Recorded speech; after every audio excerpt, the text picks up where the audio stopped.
Welcome back to World Energy. We're here at the NAPE 2008 Expo doing on-camera dialogues with senior executives from the industry. And today, join me is Larry Knowlton from BESA Resources. Larry, thank you very much. My pleasure. Ordinarily, I would begin with NAPE, but for those of you that don't know, tell me about the name BESA. Well, it's highly technical. It means buy and sell anything.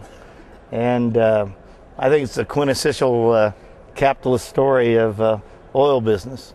We have a very simple company, started two guys that didn't know anything about the oil business, and today we are the 35th largest private producer in America. 35th? Yep. And that's quite a story. You know, one of the things that we were talking about earlier was how you got the story going. And your company buys production, is that correct? Yep. Our theory used to be, why drill a well if you could buy one? So we simply started out buying other people's trash. Most of the majors, we've dealt with every major in the United States, and hopefully turned it into our treasure. Well, one of the challenges I think today is that $90 oil, are acquisitions becoming more difficult to find? I think acquisitions are always difficult to find. I don't think anybody's giving away money, and right now oil is money. I think we recognize it's a lot more money. But rooting out a good opportunity, there's always either something that's underloved or has some hair on it or taint on it or some problem, whether it's environmental or whether it's underutilized or it's underexploited, and we buy things in negotiations, usually private negotiations, and then we put our people on it and usually love it into much better existence. Well, you mentioned you started the company with your partner. Yep. How many years ago? In 1989, we founded it together. And I'd been a funeral director for 9 years, and he just got out from an investing company and not too long out of college, and we met each other. Had absolutely nothing. The only thing I knew about oil was the funeral business was kind of rectangle holes, and that was planting, and oil was round, and I always heard that was reaping. So I knew only dimensionally what it was about. Well, and the industry itself has grown dramatically, but are you focused regionally or? We always had a rule. It was about 3 hours. We didn't want to drive away from the house, so we just stayed in Dallas. And I know there's a lot of opportunities internationally and a lot of opportunities offshore, but well, you can fly over a lot of oil between Dallas and Houston. Mm-hmm. So we like Texas. We have a little bit of activity in Louisiana, some in Oklahoma, but home is Texas. That's where you find, for us as scavengers, the best opportunities, plus find the best people. One of the things that I think is interesting is how much your company has grown. How many employees do you have now? We have 113 employees, and we have a great staff, an engineering staff, but our real strength are our people in the field. All the people that work for us, I think, knows what it means to ride for the brand.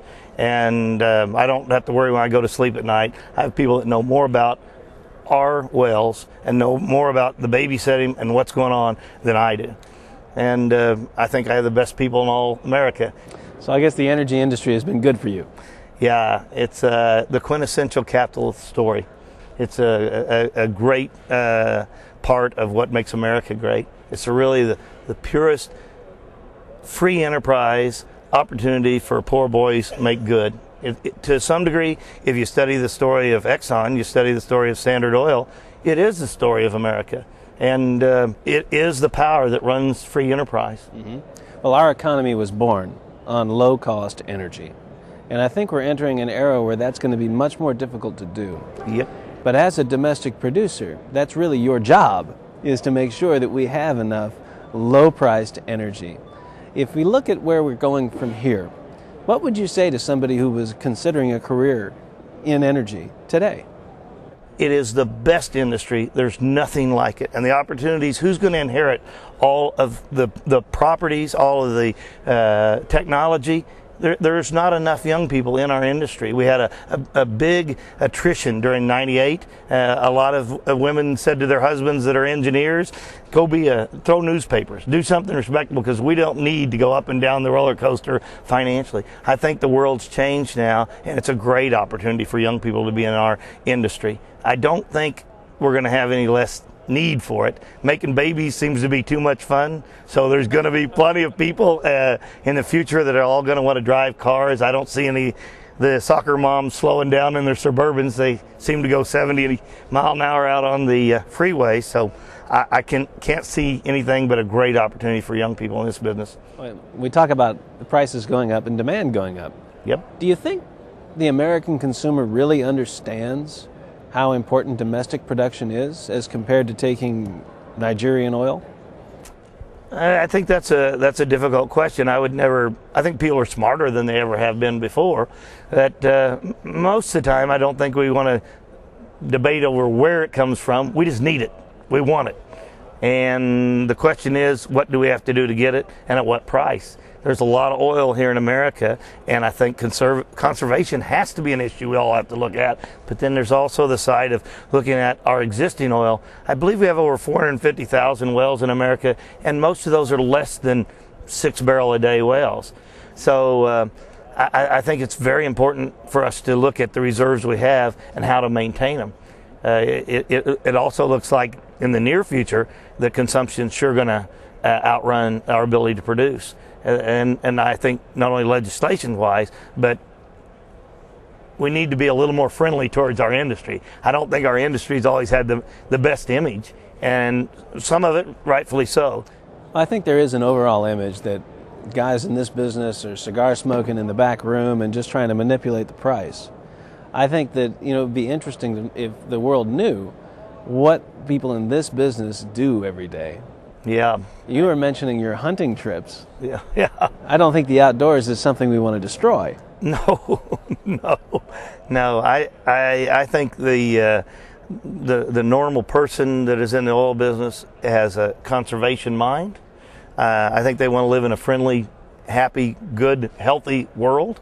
Most of them I know are family men. They have children, and they look to have a future for their grandkids. And what we do now and how we conserve, and to a large degree, what legislation we enact will affect what our grandkids, what kind of a world that we're going to issue them. Still, in the near future, oil is king, and we have to be a good steward of our asset.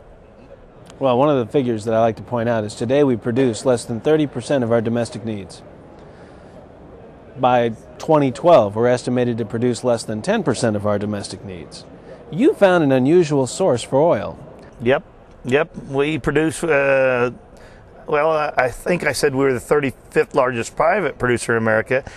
Maybe we're 16th largest of all producers in Texas, but we're also the largest producer of salt water, which we don't get any awards necessarily for that, and we don't have a market for it. So it's cycled, and we get about 1 to 1.5% of oil skimmed out of all this salt water that we shove back in the ground.